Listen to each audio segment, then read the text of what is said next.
네, 우리가 계속해서 느헤미야서를 함께 말씀을 함께 나누고 있습니다. 오늘 말씀의 제목은요, 나는 하나님을 경외함으로라고 하는 제목을 잡았습니다. 자, 결론적으로 말씀을 드리면 느헤미야가 위대한 어떤 리더십을 발휘했고 또 그가 그 모든 이스라엘 백성들 앞에 선정을 베풀었던 그 능력이 뭐냐, 그 원동력이 어디서부터 왔느냐라고 했을 때 그것이 이제 오늘 말씀의 제목입니다. 나는 하나님을 경외했다.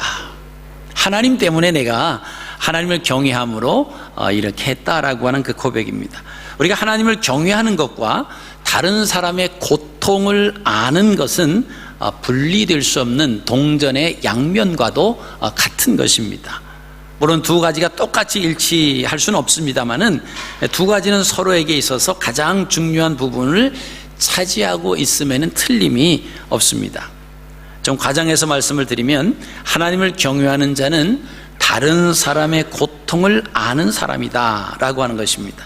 그래서 다른 사람의 고통을 아는 사람은 하나님을 경외하는 사람이다 라고 이야기할 수 있다라고 하는 것입니다. 근데 오늘날 안타깝게도 이 두 가지는 서로 다른 영역처럼 여겨질 수가 있어요.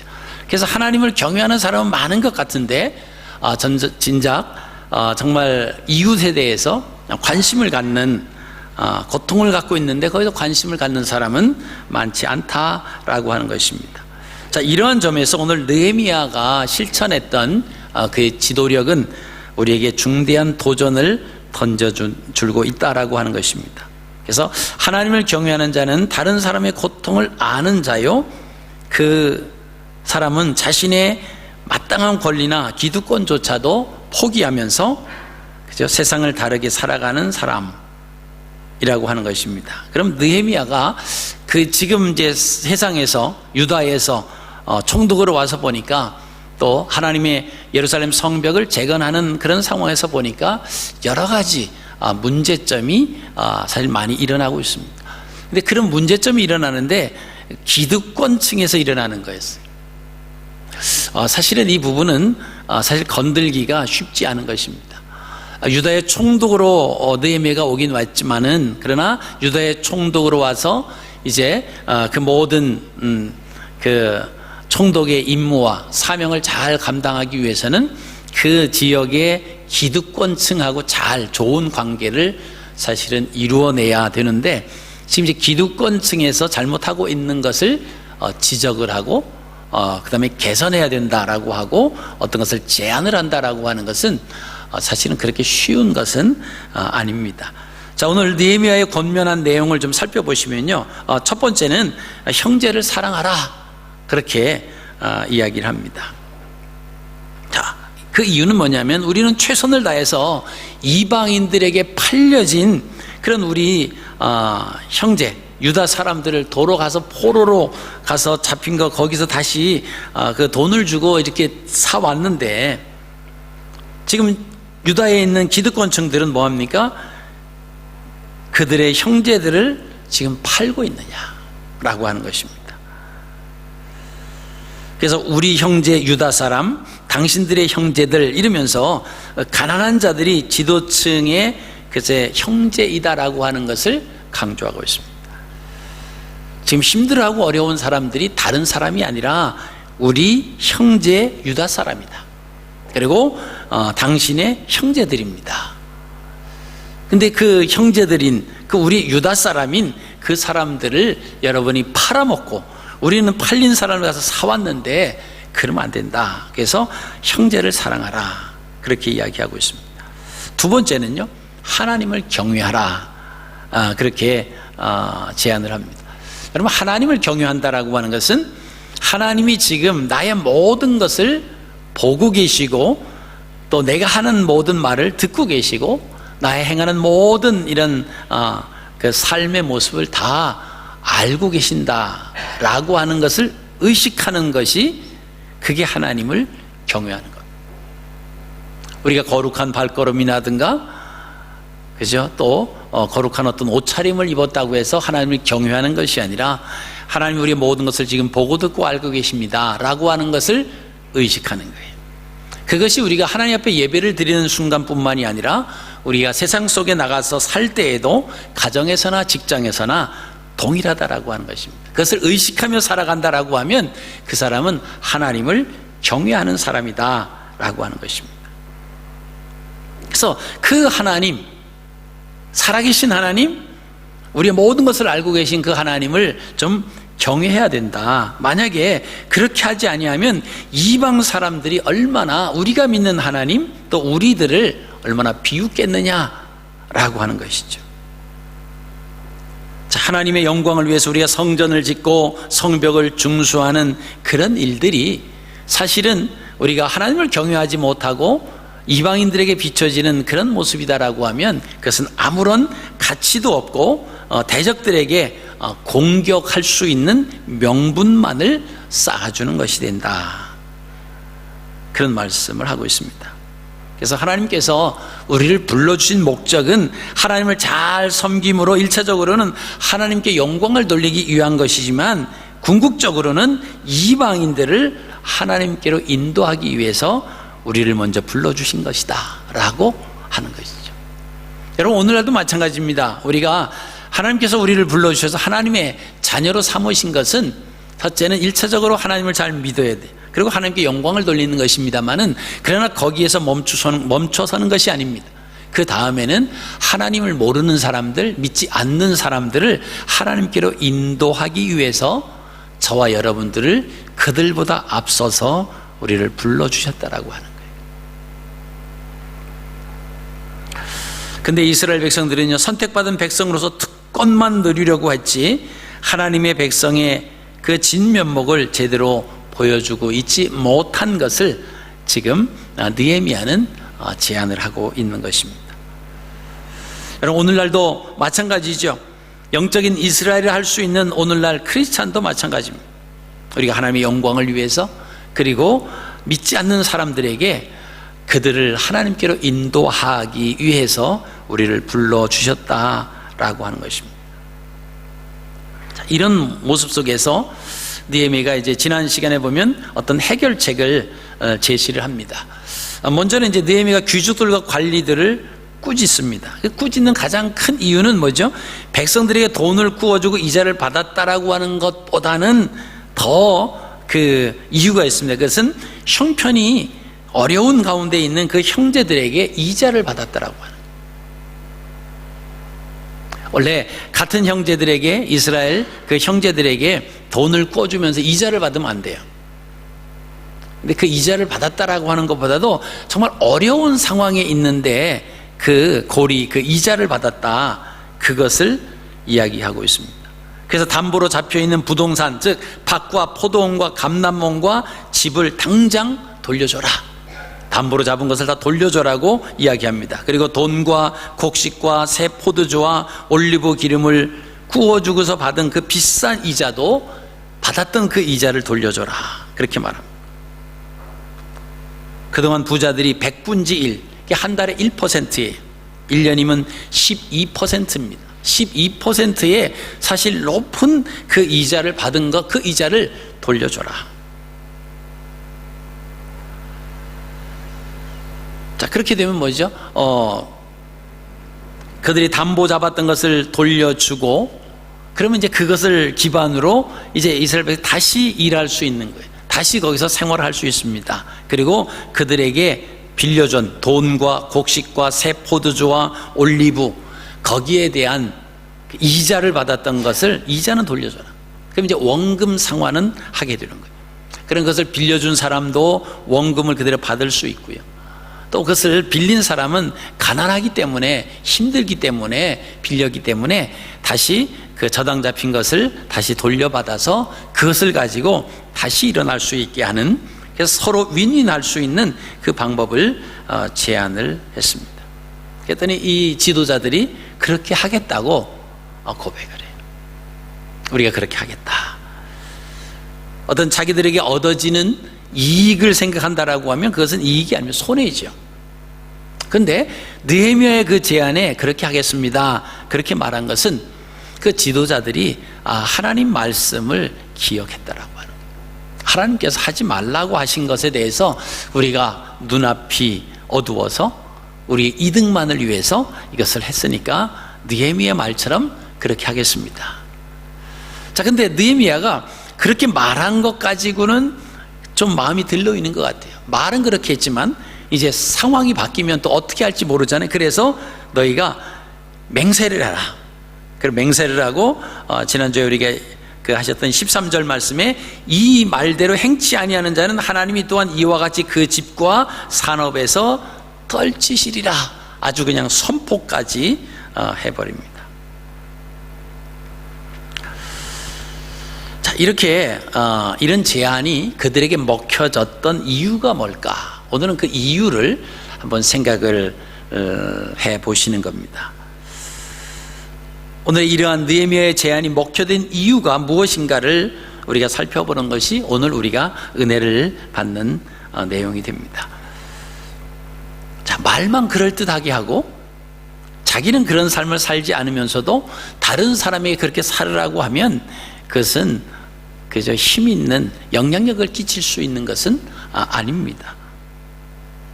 자, 그러면 느헤미야가 어떤 삶을 살았는지 그 모여있는 무리에게 이야기하는 내용을 우리가 볼 수가 있습니다. 첫 번째는요, 그들은 희생의 삶을 살았다라고 하는 것을 이야기합니다.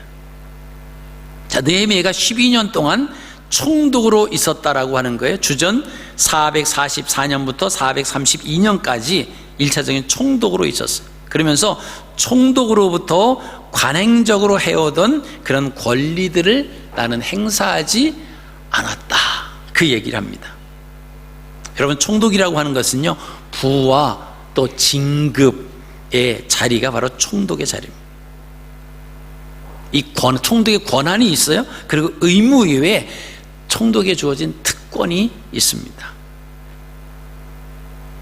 그것은요, 특별한 일이 있지 않는 한 본국에서요 간섭을 받지 않는다라고 하는 거예요.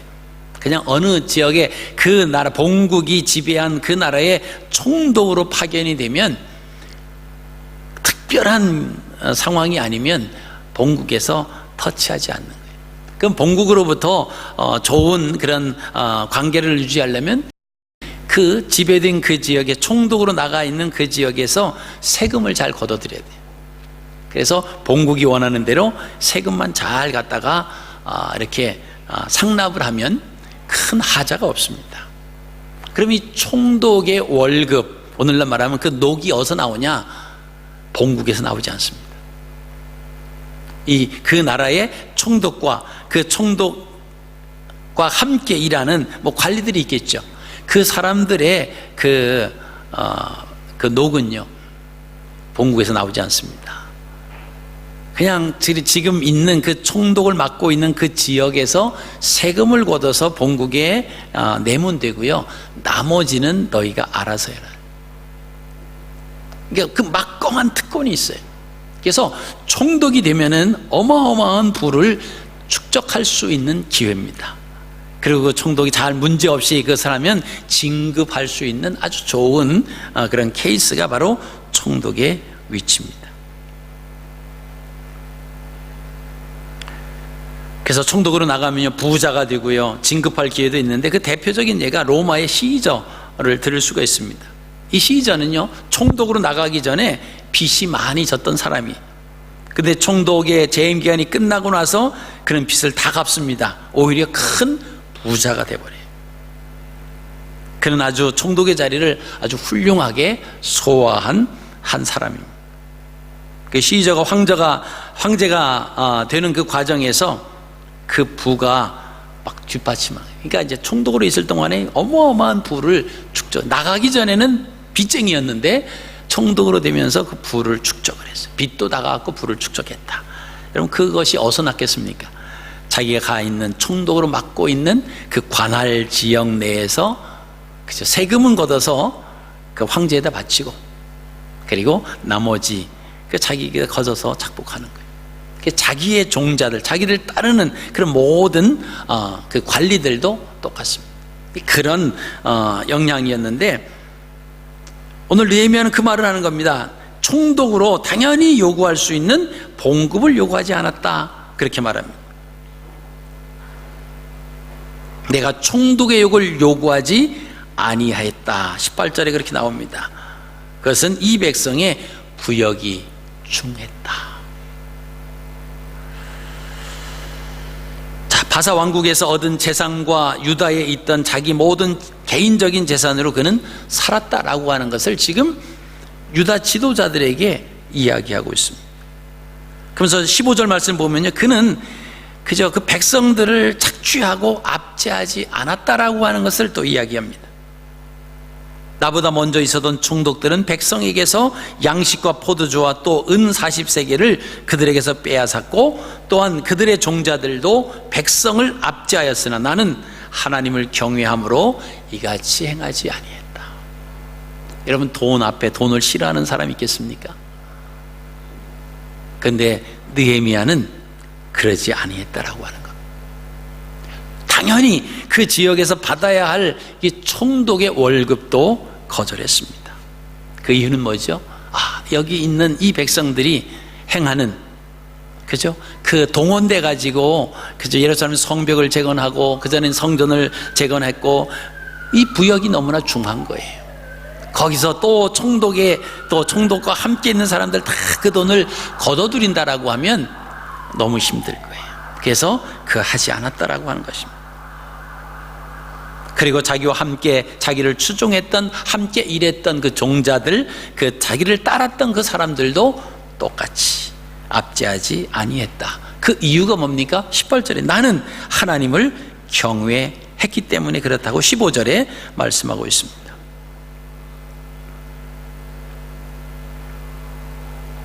느헤미야 이전 총독들은 백성들을 그렇게 압제했다는 거예요. 백성들에게 토색을 했다. 토색한다라고 하는 것은 무거운 짐을 떠맡긴다라고 하는 겁니다. 그 양식과 포도주와 은 40세겔을 세금으로 받습니다. 그러니까 만약에 총독이 그러면 그 밑에 있는 관료들도 뭐 당연히 그저 자기들이 나가서 백성들을 압제해서 그 많은 것을 거둬들였습니다. 그 느헤미야는 나는 그렇게 하지 않았다. 그 이유가 뭡니까? 그 이유는 나는 하나님을 경외하기 때문이다. 여러분, 우리가 이 세상에 살아가실 때 그저 돈 앞에 장사가 없어요. 그죠? 어떤 성공과 출세에 그것을 마다하는 사람이 누가 있겠습니까? 때로는 한눈을 지끈 감고 부정을 저지르면서도 그 자리를 차지하고 싶은 그런 유혹이 얼마나 많이 있습니까?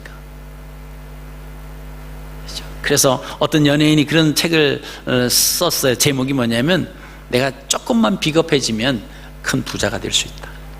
그죠? 우리가 이 땅에 살아가면서 하나님 잠깐만 좀 고개 좀 돌려주세요. 잠깐만 모르는 척만 해주세요.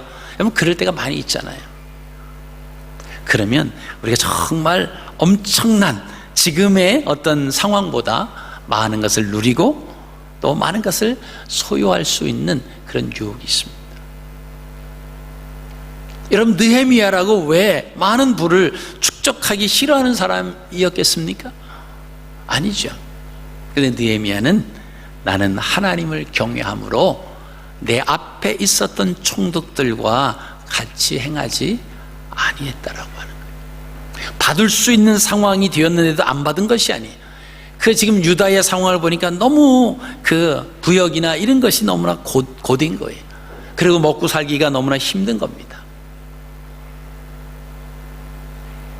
그래서 가진 사람들은 그들이 가지고 있는 것을 이렇게 더 빼앗아 가는 거예요. 빌려주고 이자를 받고 못 갚으면 이제 원금에서 막 까가면서, 그러면서 포도원을 차지하고 밭을 차지하고 이런 일들을 행하는 겁니다. 여러분, 하나님을 경외하는 그 느헤미야를 봐요. 우리가 하나님을 경외하는 그런 지도자 보기가 쉽지 않은 세대에 우리가 살아가고 있습니다.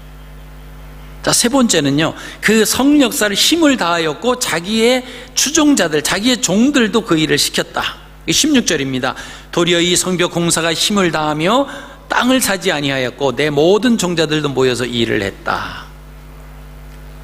자, 여기서 말씀 보시면요, 그죠? 느헤미야의 종들은 그의 명령에 따라서 모여서 일을 했다라고 하는 거예요. 예루살렘 성벽을 재건하는데 이 사람은 총독부에 있는 거예요. 일을 안 해도 돼. 그거 뭐 상관이 없습니다. 예루살렘 성벽이 재건되든 안 되든 뭐 상관없어요. 잘 다스리면서 그저 임기 기간에 세금 잘 걷어들이고 자기의 부만 축적하고 그다음에 이제 다른 곳으로 또 발령을 가거나 이제 본국으로 소환되면은 다 끝나는 겁니다. 근데 총독이 너희도 가서 일을 해라. 그러니까 총독 밑에 있으니까 그 자기 총독의 밑에 있던 종들도 가서 그 일을 행했다라고 하는 것입니다.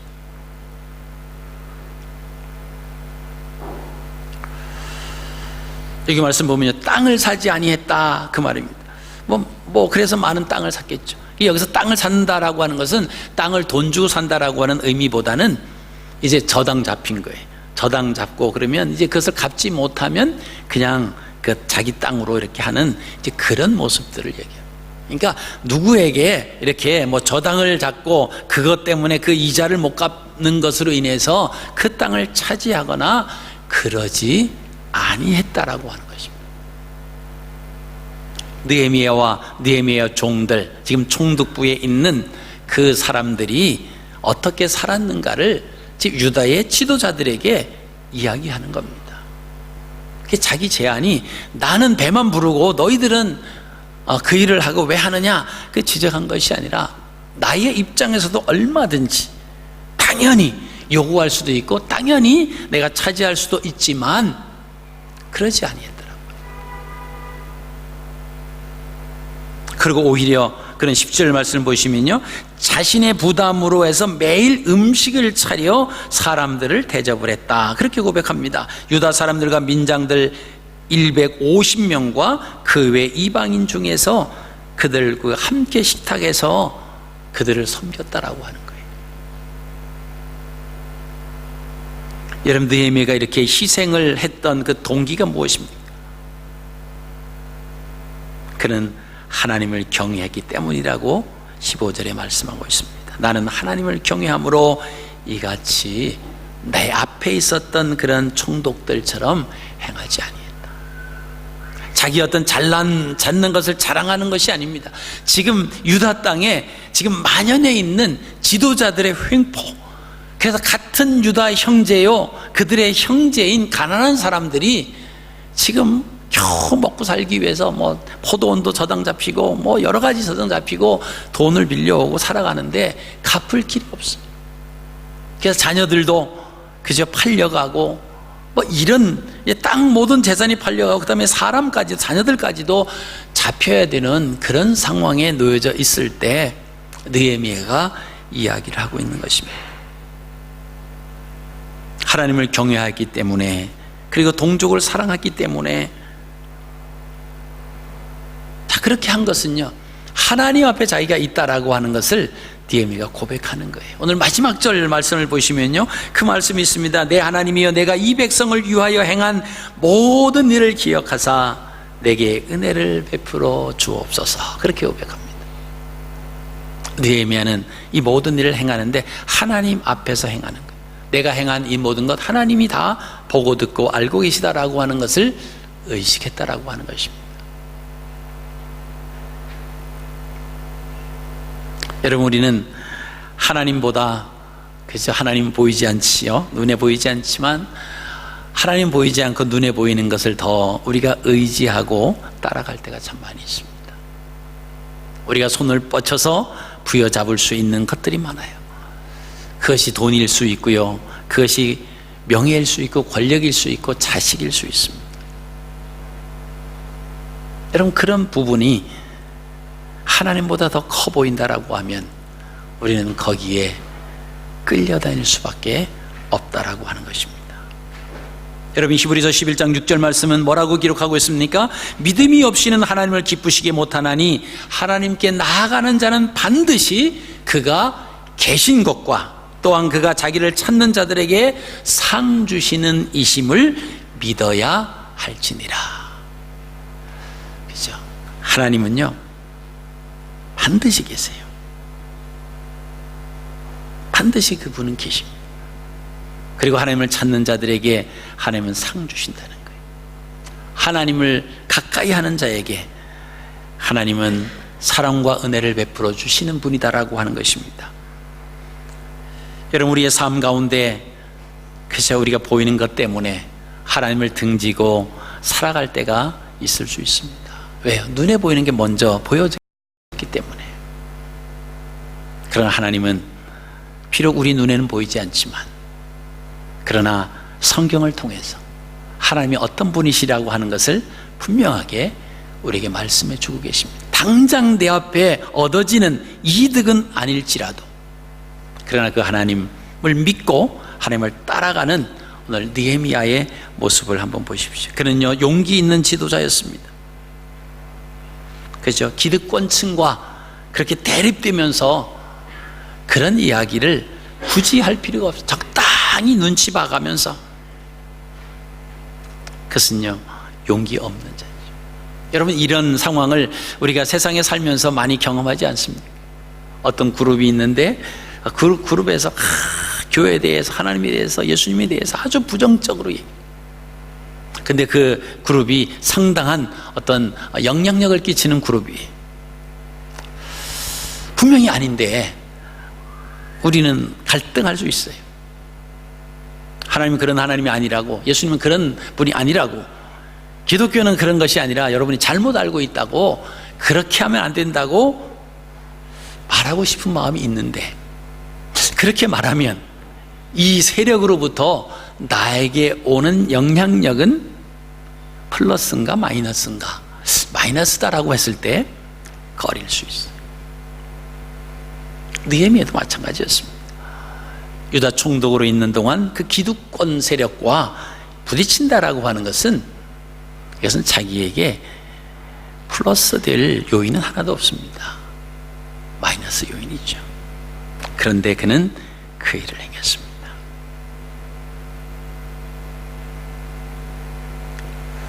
그리고 본이 되는 그런 지도자였다라고 하는 것입니다. 공직 생활에 청렴결백했다라고 하는 거예요. 백성들을 압제하지도 않았습니다. 부정한 방법으로 재산을 늘리지 아니했다라고 하는 것입니다.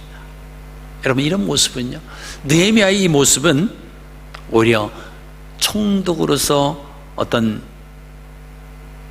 다른 사람을 압제하고, 그죠? 그 우두머리 노릇을 하고 그런 것이 아니라 이 사람들을 섬기기 위한 모습입니다. 우리를 섬기기 위해 오신 예수 그리스도의 예표라고 우리가 볼 수가 있습니다. 자, 이 느헤미야는요, 하나님을 경외하는 지도자였습니다. 자기가 그렇게 백성들에게 행한 그 모든 것은 자기가 고백해, 나는 하나님을 경외했다라고 하는 거예요. 우리 쉬운 말로 말하면 하나님이 살아계셔서 내 앞에서 내가 행하는 모든 것을 다 보고 계시기 때문에, 내가 형제들이 힘들어하고 어려운 그런 유다 백성들이 하는데 거기서 내가 녹을 취하고 그들을 압제하고 그들의 땅을 빼앗고 내 배를 그저 불리면서 그들에게 힘들게 하지 않았다라고. 그 이유는 뭐죠?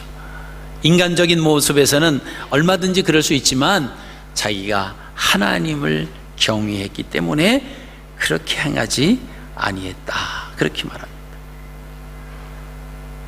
그러면서 그는 그렇게 고백하죠. 하나님 앞에 이 백성을 위해서 내가 행한 모든 일을 생각해 주십시오.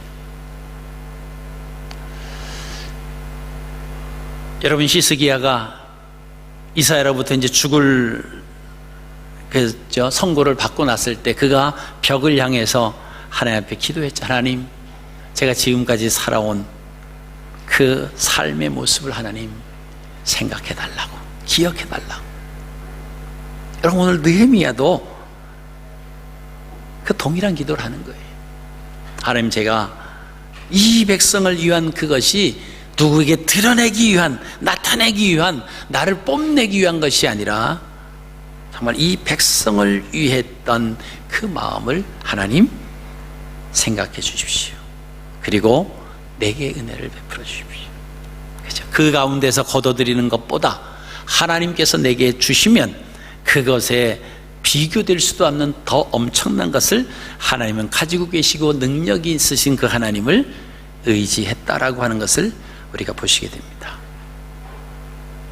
여러분, 이 느헤미야는 우리가 아시는 것처럼 처음부터 기도하는 지도자였어요. 문제가 있을 때 무릎을 꿇었습니다.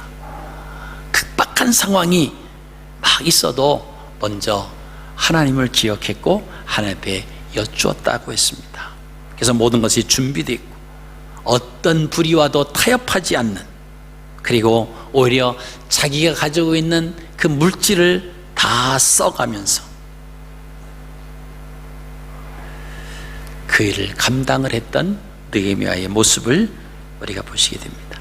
여러분, 자기를 희생하지 않고 자신이 손해보지도 않고 진정 다른 이들을 섬긴다라고 하는 그 리더십은 일어날 수가 없습니다. 나의 희생과 나의 헌신을 통해서 우리가 다른 사람을 섬길 수 있다라고 하는 것입니다. 여러분, 이 느헤미야와 우리와 차원이 다른 사람이다, 그 사람은 우리와 다른 사람이라고 여러분 생각하지 마십시오. 우리도 할 수 있습니다. 그 원동력이 뭐라고요? 나는 하나님을 경외했다. 하나님 나의 모든 것을 아신다는 겁니다. 우리의 생각까지도, 우리가 말하는 그 말까지도 하나님은 다 아시고 계시는 분이세요. 그분을 우리가 인정한다라고 하면 우리도 느헤미야처럼 어떤 상황에서 우리의 유익을 위한 것이 아니라 그죠? 다른 이들을 위해서 정말 하나님의 사람으로 우리가 살아갈 수 있다라고 하는 것입니다. 어떤 형편과 처지에서도 날마다 하나님을 사랑하는 그런 경건한 그런 삶을 우리도 살아갈 수 있습니다. 여러분, 이런 마음으로 이번 한 주간 믿음으로 더 승리하시는, 어떤 상황에서도 나는 하나님을 경외하는 자다, 그럼 이렇게 고백하실 수가 있어야 돼요. 저는요, 아침마다 또 어디 집을 나갈 때 요새 이제 자꾸 이제 잃어버리는 때가 있어요. 그래서 저는요, 딱 나갈 때마다 제가 외치는 게 있어요. 뭐냐면 안전지시, 그러고 나가요. 안전지시, 안전지시, 그래, 안전지시. 한번 따라해 보실까요? 여러분도 유익할 수 있어요. 연세 되시면. 안전지시. 그게 뭐죠? 안경, 그 다음에 전화기, 그 다음에 지갑, 시계. 그래서 제가 나갈 때 어떨 때는 안경을 안 쓰고 나갈 때가 있어요. 제가 가까운 거를 잘 못 보면 먼 데는 보거든요. 그러면 아침에 올 때 안경을 벗어두고 와요. 그럼 가까이서 제가 할 수 없어요. 그래서 그때부터는 안전지시, 네 가지를 딱 챙기면 뭐 웬만한 건 다 커버가 되더라고요. 그래서 우리가 항상 안전지시, 그러면서 전 집을 떠나는 것처럼 여러분, 이번 한 주간부터 우리가 나는 뭐라 그래야 돼요? 하나님을 경외한다. 나는 하나님을 경외하는 사람이다. 나는 하나님을 경외함으로 나는 이 일을 행하지 않습니다. 나는 하나님을 경외함으로 이럴 수가 없습니다. 그렇게 선포하며 또 승리하시는 복된 한 주간의 삶이 되시기를 주의 이름으로 축복합니다.